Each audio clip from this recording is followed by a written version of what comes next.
This is Reverend Don Lewis coming to you from the beautiful metaverse and more particularly from beautiful Danville, Illinois, homeland of the Corellian tradition. And welcome to Midday with Reverend Don. And as you know, if you regularly follow Midday with Reverend Don, you can join the conversation no matter what platform you're watching on by typing your comments or questions on that platform. They will appear here in my chat room, and we can talk directly, which is one of my favorite parts of this broadcast. I want to thank you for joining me. And today we're going to talk about candle magic. Hello to Mary in the chat room. Good to see you, Mary. Hello to Michael. Hello to Ravenwolf in the chat room. Good to see you, Ravenwolf. Welcome, everyone. And we're going to talk about candle magic, what it is, and also where it comes from. And hello to Janet in the chat room. Hello to Mary Cavalcante in the chat room. Hello to Renee in the chat room. It's good to see all of you. Hello, welcome, and we will have a lovely midday chat. Mary says, I love the necklace. Thank you, Mary. And hello to Antonio in the chat room. It's good to see you, Antonio. And so everybody knows, I'm sure, that candle magic is widely used in magic, that it's a very common form of magic. And candle magic is performing a spell and or prayer focused on the use of a candle. It can be used in many ways, but usually you light the candle to symbolize the spell going forward into being, and often you allow it to burn for a certain length of time. Sometimes you return to it for several days in a row. Hello to Raven in the chat room and Samantha. It's good to see you both. And you allow this to play out. The reason, oh, hello to Brycey in the chat room. It's good to see you, Brycey. The reason that candles are particularly good for magic, there are a couple of them. One of them is that they both have to do with the flame rather than the candle per se. But flame is transformation, and spell work is transformation. Hello to Magical Mermaid in the chat room. Hello to Bradley in the chat room. It's good to see you.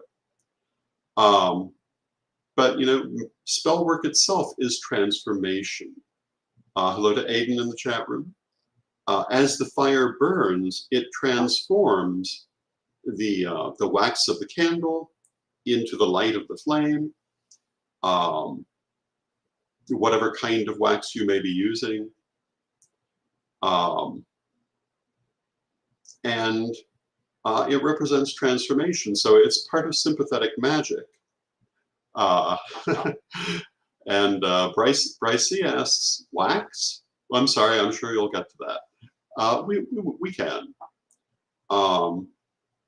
It's only part of what I want to discuss in the history of candle magic. The other thing about candle magic is that in addition to being transformative, flame is energy. I usually recommend that when people are doing magic or meditation, they light one or more candles to raise the energy in the room so that they have more to work with. I also recommend that you use visualization to increase that energy by placing an energy construct, a ball of white light around the flame to make it even stronger. The more candles, the more that function is fulfilled of raising excess energy. Now, the better you are at using energy, the less you need that, but it can still always be helpful. And that's one of the reasons that candles are so popular in modern spells. And you'll notice I say modern. We're going to come back to that. So those two things, the fact that the candle itself gives energy in the same way that you might carry a stone for its properties, the candle has energy and transformation as its properties. And it lends them to the work you're doing. The color of the candle is often considered important. Sometimes its shape, Candles can be had in all kinds of different shapes, or you can carve them, you can paint them, you can customize them in many ways for your magical work.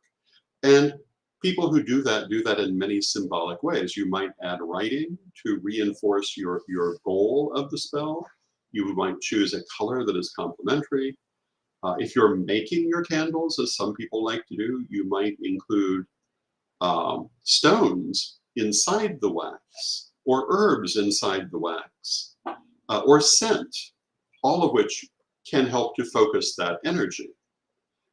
These are all ways that you can focus your candle magic and your candle. Some people really like to make their own candles, and there was a question about wax earlier.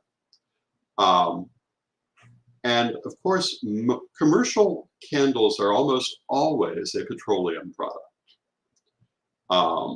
Have been for a long time now. A lot of people, I think, don't realize that, but candles are a petroleum product. You can get things like beeswax candles that are not a petroleum product, but they will be very clearly labeled as beeswax candles and are usually significantly more expensive. Although there are many people in the community who make these, and if you go to festivals or other events, you can often find them more easily than in the wider world. Historically, there were also candles made from things like tallow, which had their downside. Tallow was very smoky, it didn't smell good, but it was much cheaper than that natural wax. And so in the era when candles were generally used for lighting, many people were using tallow candles. And today they're more or less unheard of because they really were not satisfactory, but at the time they were more of a thing. One of the things we have to bear in mind is that using candles in magic is a comparatively new thing because candles themselves are comparatively new. They do go back in some parts of the world to the period of the Roman Empire or slightly before. In parts of Asia, even a little bit earlier than that. But not in Europe, for example, and in the Roman Empire, we're talking about the latter empire, and they were far less common than oil lamps, for example. And if you look at the Orthodox Christian Church, which comes out of that late antiquity period, you'll see they don't generally use candles, they use oil lamps still, because it is the traditional thing. And Janet says, I like to get mine from blue corn beeswax. It's worth noting that there are today a number of other alternatives as well. You'll find candles made from soy, for example. And John Phillip, hello John Phillip, it's good to see you, says that I can never find or access this live stream until Facebook decides to send me an invitation to it. And when Facebook is ready, the link to the live stream just pops up on my page unexpectedly. That's very odd. Hello, Diane. It's good to see you, Diane. You know, it always is on my Facebook page, and it's always at noon. So if you want to go there, or any of the other pages it appears on, I think it should be possible to find it there quite easily. Or Magic TV, or various other platforms. But why that would be the case, I don't know. But you know, Facebook can be frustrating. So these are all different kinds of wax you can use, and it's a fairly modern thing because until the 1800s, really, maybe late 1700s, candles were expensive. They weren't necessarily something people were going to use in a spell. They were used for lighting, and until the 19th century, they were usually used as lighting for the wealthy. And they had only really come into their own as a lighting source when they were displaced by gas lighting in the early 19th century. Because when you look at, for example, those Rococo palaces with their crystal chandeliers lit by candles, that's not what ordinary people were using. ordinary people were using things like rushlights. They were using things like oil lamps still, which were used throughout the 19th century. If you've ever seen a kerosene lamp, that's a kind of oil lamp, a direct development of the ones that were used in ancient Rome. They never really went out until gaslight and electricity came in. Hello to Brenda in the chat room. Good to see you. Hello to Janet in the chat room. And Janet says, I like to burn birthday candles when a short burn time is appropriate. Birthday candles can be very good for certain spells. Tea lights are very good for certain spells. Hello to Green Skull in the chat room. Good to see you, Green Skull. Bryce C says, I love your ring. Thank you. I love rings. Also, I consider them an artistic expression. This one is actually a combination. One is a dragon. I don't know. I'll hold them up here. And the other is a Celtic motif featuring 3 horses. Because they fit together so beautifully, I like to wear them together. But not always. One was a gift. The other, I simply like the design. And hello to Kazan in the chat room. It's nice to see you, Kazan. It's nice to see everyone.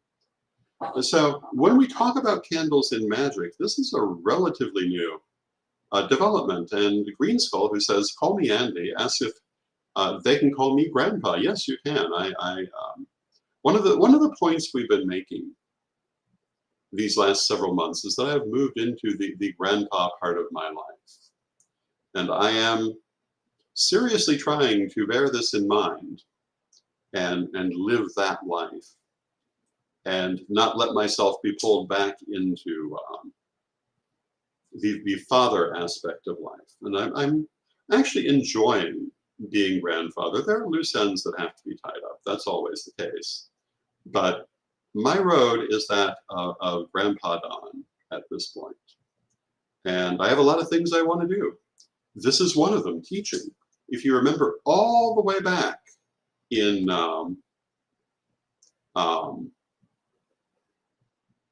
February, one of the things I said is that I want to get back to teaching. I want to get back to artwork. I want to be able to do writing. And also, I've started doing psychic work again, which I've been quite enjoying. When I was acting as the chancellor of the Corellian tradition, I didn't have time for these things. Now I do, and I'm quite enjoying that. So let me take a moment for a shameless plug. If you would like a reading from me, you can contact me at donlewishp@aol.com or instant message me on Facebook or Instagram. And I do tarot, I do clairvoyance, I also do past lives. Or you can join my Patreon at revdonlewis.com. So that's our commercial break for today.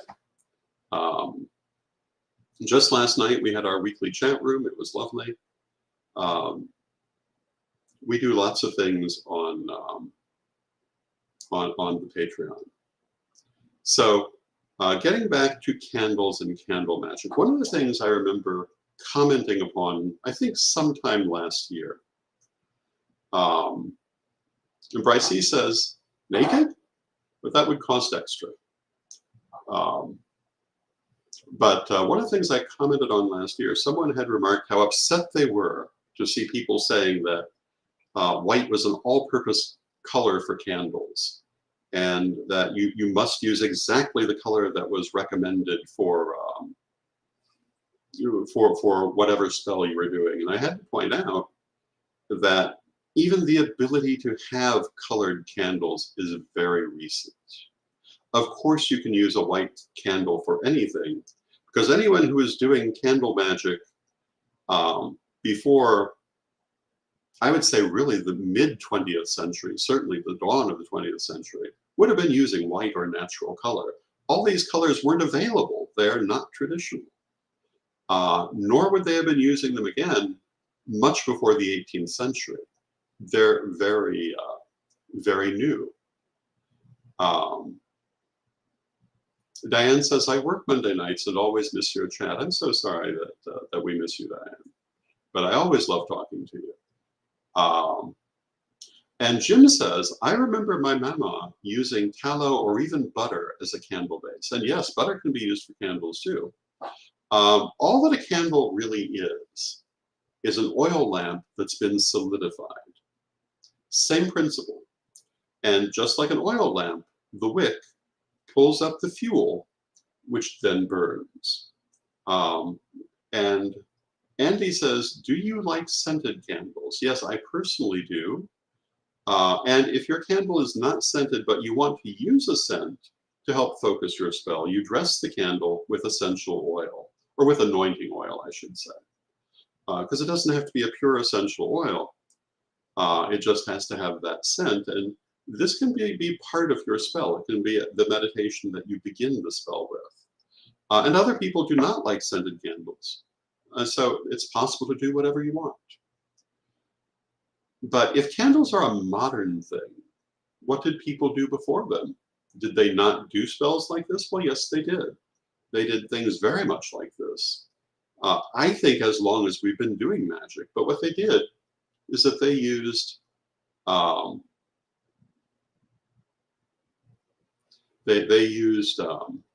predecessors of candles. Oil lamps worked the same way. Before oil lamps, we had open fires. Before fireplaces, most homes had a fire in the center called the hearth.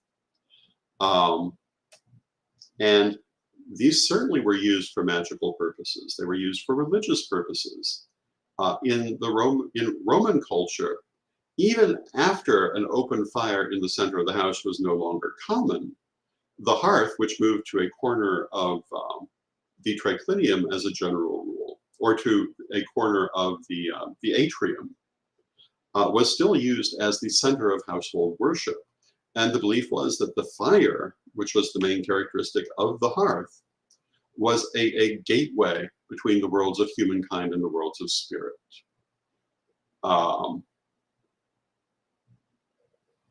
And you see this very much in ancient religion. You see it very much in mythology. The story of Cinderella and the fairy godmother touches on that idea of the hearth as the portal of spirit. And these are all aspects of that older practice. Now Jim says, mullein stalks with beeswax make an amazing slow-burning wick for an outdoor fire, an outdoor rite. Jim says it used to be lard, but beeswax burns nicer. Modern conveniences. I would have to agree that the beeswax would burn better. And and what you're describing is basically the same thing as what's called a rushlight. Although mullein is not necessarily what would have been used for it, but that's what a rushlight was. They were used in the same way as candles. And Kazan says that this makes sense because in Diwali, they use the oil and wick method for good fortune. And Andy asks if we can talk about Julius Caesar. Well, we certainly could. What would you like to talk about, Julius Caesar? Caesar is the subject of a very famous anecdote about an omen from a prediction from a soothsayer and a number of omens. Exactly how that transpired, there are various different aspects, and Andy indicates it's the death that that he wants to talk about. My understanding is that Caesar was told by a soothsayer to beware the Ides of March, which is the day that he in fact died. And this has gone down in history as a really big thing. But you know, it's one of those things, did it actually happen? Well, maybe. He also supposedly was warned by his wife, who had a dream the night before, that he was in danger and begged him not to go to the Senate that day. And then in fact, he had, if I remember the story correctly, he had agreed not to go because she was so concerned. But then I think it was Mark Anthony said, well, you can't do that. Everyone's going to be disappointed. You're going to set yourself back. We have to go. We've promised we'll be there. So he went and he was killed. Why was he killed? He was killed because he was believed to be setting up a new monarchy in Rome, and the Senate did not want that. Part of what was spurring that was his relationship with Queen Cleopatra, who was the last standing Hellenistic monarch, and a very formidable person who he had married according to Egyptian law, although he had a separate Roman wife, but he brought Cleopatra to Rome. And to all appearances, it looked as if he was going to declare himself permanent ruler in union with her as Queen of Egypt, unite the two countries, and be the dominant power of the world. And members of the Senate wanted to save the Republic, at least supposedly. The Republic was already very dysfunctional and had been careening from one civil war to another for a while. But they did briefly save the Republic. One of the things Caesar had done that alarmed people was Caesar believed himself, and his family believed themselves to be descended from the goddess Venus. And if I remember correctly, they had added a statue of Queen Cleopatra to their temple of Venus, which was considered to be a step toward legitimizing his marriage to her in Roman eyes. And Rome was terrified of Cleopatra, as they were of all Hellenistic culture, really. The Romans had a schizophrenic relationship to the Greeks. They greatly admired the ancient Greeks, and they were not thrilled with the Hellenistic Greeks, partly because they were right there to be rivals. And Andy asked, was Cleopatra Greek? As far as anyone can show, she was 100% Macedonian Greek. Her family had ruled Egypt for 300 years, since the time of Alexander the Great. And they really did not intermarry outside of the Macedonian royalty. She was the seventh Cleopatra. They tended to use the same names and distinguished themselves with additional names.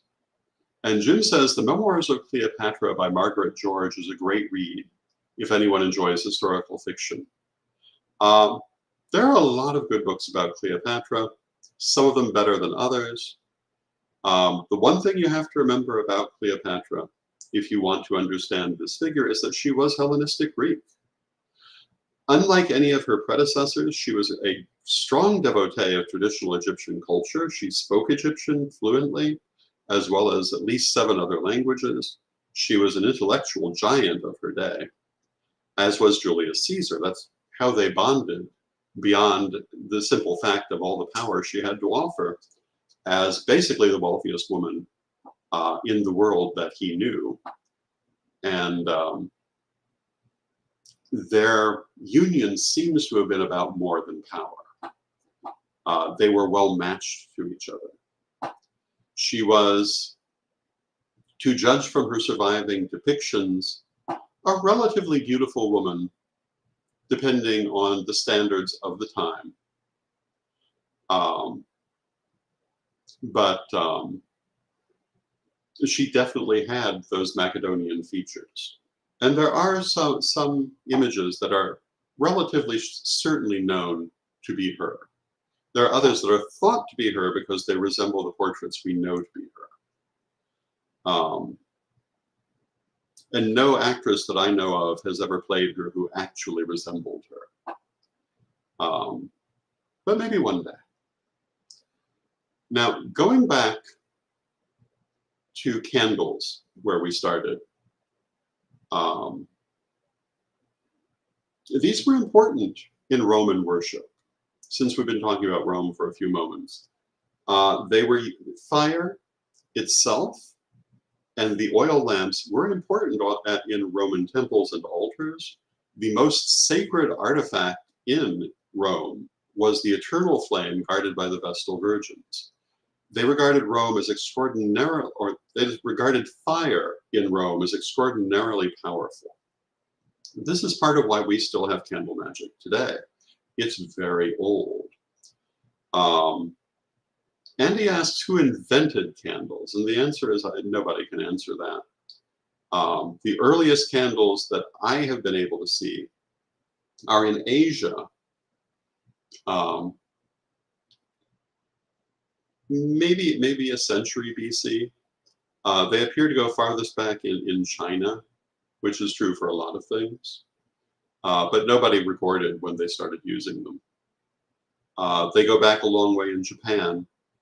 But outside of those areas, they're more recent innovations. But as I say, they had spread into the Roman Empire by the late antique period, but they were extraordinarily costly, which is why you see them show up in the early Christian church, but not really other places. And for a long time, that was the one place you saw them because they were very expensive and they had the money for it. You might see them in a royal court because they had the money for it. You didn't really see them among ordinary people. Ordinary people were still using oil lamps and rushlights and things like that. But were they using them for magic? I'm quite certain they were, because it's well recorded that people used them for magic before and after, so I'm sure they were using them in that period too. They certainly were using them for ceremonies in things like ceremonial magic. Jim says it's the same with glassware, and yes, it is. Glassware goes all the way back to ancient Egypt, although it was forgotten. Some aspects of it were forgotten at certain points. But for the longest time, it was something that was mostly in the hands of the wealthy. Poor people might occasionally have some. One of the channels I like to follow on YouTube is called American Patriot. And they do things like historical recipes, and they have this little backstory about this couple who live in a log cabin, and he's a woodcutter, and she sometimes works at the local trading post.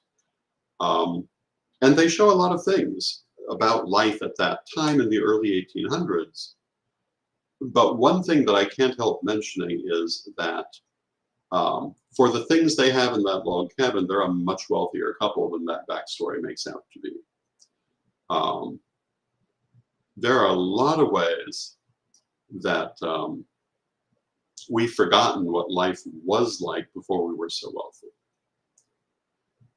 Now, Kazan says, a long time ago I learned that if you want to make a specific color of candle, you can melt crayons with your wax, and it works. And yes, it will do that. That is a good way to color a candle if you're making it yourself, rather than having to go out and buy wax or to buy a wax dye. You can use crayons. There are many things you can do if you're making them. One thing that many people like to do is to put herbs in them. I think I mentioned essential oil.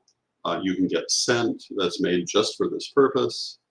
There are a lot of things you can do if you're making your candle, and once you've made it, you can carve it, you can paint on it. You can include things in it like treasure candles that used to be very popular. You could, for example, have a charm that represents the attainment of your spell, put it in the candle with the intent that when the wax has melted to the point that the charm is exposed, the spell will have come to pass. All kinds of things you can do with candle magic. And if you ever want a really good book on candle magic, I highly recommend Candle Magic by Jane Auer from Eschaton Press. It is very good for this subject. With that, I see we've come to the end of our half hour. I hope you've enjoyed the program. Again, if you're interested in my Patreon, you can find it at revdonlewis.com. If you're interested in my books and other books and videos, you can find them at corellianpublishing.com. If you would like a reading, you can message me on Facebook or Instagram, or email me at donlewishp@aol.com. And I thank you for joining. I love you all. Jim says, thank you for making lunchtime educational. It's my pleasure. I enjoy having these talks. And let us close, as we always do, with our prayer.